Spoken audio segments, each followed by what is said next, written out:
ग्रंथों और लोक कथाओं में कई चमत्कारी मणियों का वर्णन मिलता है। मणि एक प्रकार का चमकता हुआ पत्थर होता है। इसको हीरे की श्रेणी में रखा जाता है। इन्हीं में से कुछ मणियां चमत्कारिक थी। जिसके भी पास मणि होती थी वह इनकी शक्ति अनुसार कुछ भी कर सकता था। आज इस वीडियो में हम बात करेंगे हिंदू धर्म की कुछ प्रचलित मणियों की। परंतु आगे बढ़ने से पहले यदि आप चैनल पर नए हैं तो इसको सब्सक्राइब कर लें और बेल आइकन को प्रेस करना ना भूलें और हमारे साथ बोलें हरिओम हरिओम हरिओम हरिओम हरि। स्यमंतक मणि। कुछ लोग कोहिनूर को ही स्यमंतक मणि मानते हैं। हालांकि इसमें कितनी सच्चाई है यह हम नहीं जानते। सबसे पहले यह मणि इंद्रदेव के पास थी। इंद्रदेव ने यह मणि सूर्यदेव को दी थी। एक बार जरासंध के कारण श्री कृष्ण समुद्र के मध्य एक नगरी बसाकर रहने लगे। इसी नगरी का नाम द्वारकापुरी था। द्वारिकापुरी में निवास करने वाले सत्यजित ने भगवान सूर्य नारायण की आराधना की। तब भगवान सूर्य ने उसे नित्य 8 बार सोना देने वाली स्यमंतक नामक मणि अपने गले से उतार कर दे दी। मणि पाकर सत्यजित जब समाज में गया तो श्री कृष्ण ने उस मणि को प्राप्त करने की इच्छा व्यक्त की। सत्यजित ने वह मणि श्री कृष्ण को ना देकर अपने भाई प्रसेनजीत को दे दी। एक दिन प्रसेनजीत घोड़े पर चढ़कर शिकार के लिए गया। वहां एक शेर ने उसे मार डाला और मणि उससे छीन ली। जिसके पश्चात रीछों के राजा जामवंत उस शेर को मारकर मणि लेकर गुफा में चले गए। जब प्रसेनजीत कई दिनों तक शिकार से ना लौटे तो सत्यजित बहुत विचलित हुआ। उसने सोचा श्री कृष्ण ने ही मणि प्राप्त करने के लिए उसके भाई का वध कर दिया होगा। अतः बिना किसी प्रकार की जानकारी जुटाए उसने प्रचार करना शुरू कर दिया कि श्री कृष्ण ने प्रसेनजीत को मारकर स्यमंतक मणि छीन ली है। इस लोक निंदा के निवारण के लिए श्री कृष्ण बहुत से लोगों के साथ प्रसेनजीत को ढूंढने वन में गए। वहां पर प्रसेनजीत को शेर द्वारा मार डालना और शेर को रीछ द्वारा मारने के चिन्ह उन्हें प्राप्त हुए। रीछ के पैरों की खोज करते करते वे जामवंत की गुफा पर पहुंच गए और गुफा के भीतर चले गए। वहां उन्होंने देखा कि जामवंत की पुत्री उस मणि से खेल रही है। श्री कृष्ण को देखते ही जामवंत युद्ध के लिए तैयार हो गए। गुफा के बाहर श्री कृष्ण के साथियों ने उनकी 7 दिन तक प्रतीक्षा की। फिर वे लोग उन्हें मरा हुआ समझकर द्वारिकापुरी लौट गए। इधर 21 दिन तक लगातार युद्ध करने पर भी जामवंत श्री कृष्ण को पराजित ना कर सके। तब उन्होंने सोचा कहीं यही वो अवतार तो नहीं जिसके लिए मुझे रामचंद्र जी का वरदान प्राप्त हुआ था। यह पुष्टि होने पर उसने अपनी कन्या का विवाह श्री कृष्ण के साथ कर दिया और मणि दहेज में दे दी। श्री कृष्ण जब मणि लेकर वापस आए तो सत्यजित अपने किए पर बहुत लज्जित हुआ। इस लज्जा से मुक्त होने के लिए उसने भी अपनी पुत्री का विवाह भगवान श्री कृष्ण के साथ कर दिया। कुछ समय के पश्चात भगवान श्री कृष्ण किसी कार्य हेतु इंद्रप्रस्थ चले गए। तब अक्रूर तथा ऋतुवर्मा की राय से शतधन्वा ने सत्यजित को मारकर मणि अपने कब्जे में ले ली। सत्यजित के मृत्यु का समाचार जब कृष्ण को मिला तो वे तत्काल द्वारिका पहुंचे। वे शतधन्वा को मारकर मणि छीनने को तैयार हो गए। इस कार्य में सहायता के लिए बलराम भी तैयार थे। यह जानकर शतधन्वा ने मणि अक्रूर को दे दी और स्वयं भाग निकला। परंतु भगवान श्री कृष्ण ने उसका पीछा करके उसका वध कर दिया। श्री कृष्ण जानते थे कि इस मणि को रखने का अर्थ क्या है, अतः उन्होंने वह मणि सत्यजित को दे दी। कुछ कथाओं के अनुसार यह मणि भगवान श्री कृष्ण ने अक्रूर जी को दे दी थी। उनके पास से यह मणि कहाँ गई किसी को नहीं पता। हालांकि कहते हैं कि यह मणि जिसके भी पास रही वह महान शासक तो बना, परंतु अंत में उसका बहुत बुरा पतन हो गया। अश्वत्थामा की मणि। द्रोणाचार्य के पुत्र अश्वत्थामा के पास एक चमत्कारी मणि थी जिसके बल पर वह शक्तिशाली और अमर हो गया था। अश्वत्थामा द्रोणाचार्य के पुत्र थे। द्रोणाचार्य ने भगवान शिव को अपनी तपस्या से प्रसन्न करके उन्हीं के अंश से अश्वत्थामा नामक पुत्र को प्राप्त किया था।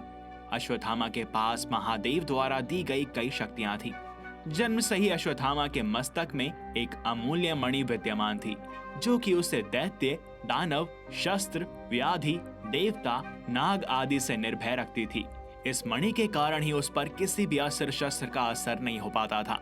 द्रौपदी ने अश्वत्थामा को जीवन दान देते हुए अर्जुन से उसकी मणि उतार लेने का सुझाव दिया था। अतः अर्जुन ने इनकी मुकुटमणि लेकर प्राण दान दे दिया। अर्जुन ने यह मणि द्रौपदी को दी थी जिसे द्रौपदी ने युधिष्ठिर के अधिकार में दिया था। युधिष्ठिर के पास से यह मणि किसके पास चली गई इसका कोई उल्लेख नहीं मिलता। शिव महापुराण शतरुद्र संहिता 37 के अनुसार अश्वत्थामा आज भी जीवित है और वे गंगा के किनारे निवास करते हैं, किंतु उनका निवास कहाँ पर है यह किसी को नहीं पता। उल्लूक मणि। उल्लूक मणि के विषय में ऐसी कहावत है कि यह मणि उल्लू पक्षी के घोंसले में पाई जाती है। हालांकि अभी तक इसे किसी ने भी नहीं देखा। माना जाता है कि इसका रंग मटमैला होता है।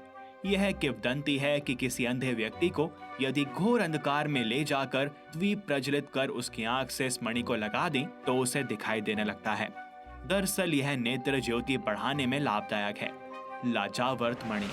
इस मणि का रंग मयूर की गर्दन के भांति नील श्याम वर्ण के स्वर्णिम छींटों से युक्त होता है। यह मणि भी प्रायः कम ही पाई जाती है। लाजावर्त मणि को धारण करने से बल, बुद्धि एवं यश की वृद्धि होती है। माना जाता है कि इसे विधिवत रूप से मंगलवार के दिन धारण करने से भूत, प्रेत, पिशाच, दैत्य, सर्प आदि का भी भय नहीं रहता। कौस्तुभ मणि। कौस्तुभ वही मणि है जो कि भगवान विष्णु के पास रहती है। यह मणि समुद्र मंथन के समय 5वें स्थान पर रत्न के रूप में निकली थी, जिसे स्वयं भगवान विष्णु ने धारण किया। श्रीमद् भागवत गीता के अनुसार श्री कृष्ण की लीला चरित्र वर्णन में इस मणि का उल्लेख मिलता है। ब्रिज के रसिक जन एवं भगवताचार्य अपने अपने मतानुसार इसे और अधिक परिभाषित करते हैं। महाभारत में उल्लेख है कि कालिया नाग को श्री कृष्ण ने गरुड़ के त्रास से मुक्त किया था। उस समय कालिया नाग ने अपने मस्तक से उतारकर श्री कृष्ण को कौस्तुभ मणि दे दी थी। चमत्कारी मणि है और इसको लेकर माना जाता है कि इच्छाधारी नागों के पास ही यह मणि बची है या फिर समुद्र की किसी अतल गहराइयों में कहीं दबी पड़ी है। साथ में यह भी हो सकता है कि धरती की किसी गुफा में दफन यह मणि हो। यह मणि जहाँ भी होती है वहाँ किसी भी प्रकार की दैवीय आपदा नहीं आती। यह मणि हर तरह के संकटों से रक्षा करती है। माना जाता है कि समुद्र के तल या पाताल में आज भी यह मणि पाई जाती है। स्फटिक मणि। स्फटिक मणि सफेद रंग की चमकदार होती है और बहुत ही आसानी से मिल जाती है। फिर भी इसके असली होने की जांच कर लेनी चाहिए। स्फटिक मणि की अंगूठियां भी होती हैं। अधिकतर लोग स्फटिक की माला धारण करते हैं। हालांकि स्फटिक को धारण करने के अपने कुछ खास नियम होते हैं, अन्यथा यह नुकसानदायक भी सिद्ध हो सकता है। इसको धारण करने से सुख, शांति, धैर्य, धन, संपत्ति, रूप, बल, वीर्य, यश, तेज व बुद्धि की प्राप्ति होती है तथा इसकी माला पर किसी मंत्र को जाप करने से वह मंत्र शीघ्र ही सिद्ध हो जाता है। स्फटिक मणि के कई चमत्कारों का वर्णन ज्योतिषों के ग्रंथों में मिलता है। चंद्रकांता मणि। भारत में चंद्रकांता मणि के नाम पर अब उसका उपरत्न ही मिलता है। इस मणि को धारण करने से भाग्य में वृद्धि होती है और किसी भी प्रकार की गंभीर दुर्घटनाओं से भी बचा जा सकता है। इससे वैवाहिक जीवन भी सुखमय व्यतीत होता है। चंद्रकांता मणि का उपरत्न पारदर्शी जल की तरह साफ सुथरा होता है। यह चंद्रमा से संबंधित रत्न होता है। माना जाता है कि असली चंद्रकांता मणि जिसके पास भी होती है उसका जीवन किसी चमत्कार की तरह पलट जाता है। कहने का मतलब है कि उसका भाग्य अचानक बदल जाता है। इस मणि की तरह ही उसका जीवन भी चमकने लगता है। उसकी हर तरह की इच्छाएं भी पूर्ण होने लगती हैं। कहते हैं कि झारखंड के बैजनाथ मंदिर में चंद्रकांता मणि है। धन कुबेर की राजधानी अलकापुरी से राक्षस राज रावण के द्वारा यहाँ पर यह मणि जड़ित की गई थी। श्रुत संहिता में चंद्र किरणों का उपचार के रूप में उल्लेख मिलता है, जिनमें प्रमुख है अद्भुत चंद्रकांत मणि का उल्लेख। इस मणि की एक प्रमुख विशेषता होती है कि इसे चंद्र किरणों की उपस्थिति में रखने पर इससे जल टपकने लगता है और इस जल में कई अद्भुत औषधीय गुण होते हैं। चंद्रकांता मणि से उत्पन्न जल कीटाणुओं का नाश करने वाला है। साथ ही यह शीतल, ज्वर नाशक, दाह और विष को शांत करने वाला है। नीलमणि। नीलमणि एक रहस्यमय मणि है। असली नीलमणि जिसके भी पास होती है उसे जीवन में भूमि, भवन, वाहन और राजपद का सुख मिलता है। इसे नीलम भी कहा जाता है, परंतु शनि का रत्न नीलम और नीलमणि में अंतर है। संस्कृत में नीलम को इंद्रनील, त्रिशाग्रही नीलमणि भी कहा जाता है। असली नीलमणि या नीलम से नीली या बैंगनी रोशनी निकलती है जो दूर तक फैल जाती है।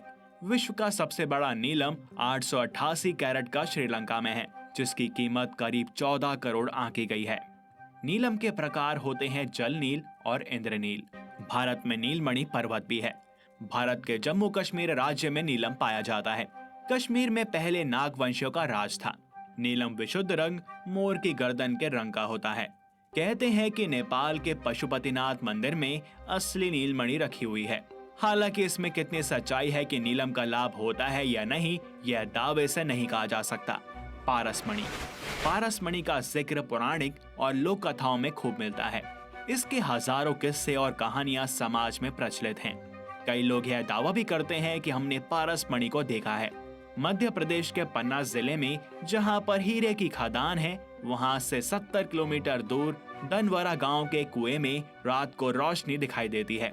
लोगों का मानना है कि कुएं में पारसमणि है। पारसमणि की प्रसिद्धि और लोगों में इसके होने को लेकर इतना विश्वास है कि भारत में कई ऐसे स्थान हैं जो पारस के नाम से जाने जाते हैं। कुछ लोगों के नाम आज भी पारस होते हैं। पारसमणि से लोहे की किसी भी वस्तु को छू देने से वह सोने की बन जाती है और इससे लोहा भी काटा जा सकता है। कहते हैं कि कौओं को उसकी पहचान होती है और ये हिमालय के आसपास ही पाई जाती है। हिमालय के साधु संत ही जानते हैं कि पारसमणि को कैसे ढूंढा जाए, क्योंकि वे ही ये जानते हैं कि कैसे कौओं को इसे ढूंढने के लिए मजबूर किया जाता है। नागमणि। नागमणि को शेष नाग धारण करते हैं। भारतीय पौराणिक और लोक कथाओं में नागमणि के किस्से आम लोगों के मध्य प्रचलित हैं। यह मणि सिर्फ नागों के पास ही होती है। नाग इसे अपने पास इसलिए रखते हैं ताकि उसकी रोशनी के आसपास इकट्ठे हो गए कीड़े मकोड़ों को वे खा सकें। हालांकि इसके अलावा भी नागों द्वारा मणि को रखने के और भी कारण हैं। नागमणि का रहस्य आज भी अनसुलझा है। आम जनता में यह बात प्रचलित है कि कई लोगों ने ऐसे नाग देखे हैं जिसके सर पर मणि थी। हालांकि पुराणों में मणिधर नाग के कई किस्से हैं। भगवान कृष्ण का भी इसी तरह के एक नाग से सामना हुआ था। छत्तीसगढ़ी साहित्य और लोक कथाओं में नाग, नागमणि और नाग कन्या की कथाएं मिलती हैं। मनुज नागमणि के माध्यम से जल में उतरते हैं। नागमणि की यह विशेषता है कि जल उसे मार्ग देता है। इसके बाद साहसी मनुज महल में प्रस्थित होकर नाग को परास्त कर नाग कन्या प्राप्त करता है। नागमणि के चमत्कार भी काफी प्रचलित हैं। नागमणि के बारे में कहा जाता है कि यह जिसके पास भी होती है उसकी किस्मत बदल जाती है।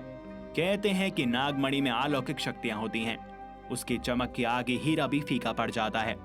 मान्यता अनुसार नागमणि जिसके पास भी होती है उसके अंदर भी अलौकिक शक्तियां आ जाती हैं और वह भी दौलतमंद हो जाता है। मणि का होना उसी तरह है जिस तरह अलादीन का चिराग का होना। हालांकि इसमें कितनी सच्चाई है यह कोई नहीं जानता। तो ये थी कुछ चमत्कारी मणियां। आपको इनके विषय में जानकर कैसा लगा हमें कमेंट सेक्शन में अवश्य बताएं। और अगर आपको यह वीडियो पसंद आई हो तो इसे लाइक करें और अन्य भक्तों के साथ शेयर करें। साथ ही चैनल को सब्सक्राइब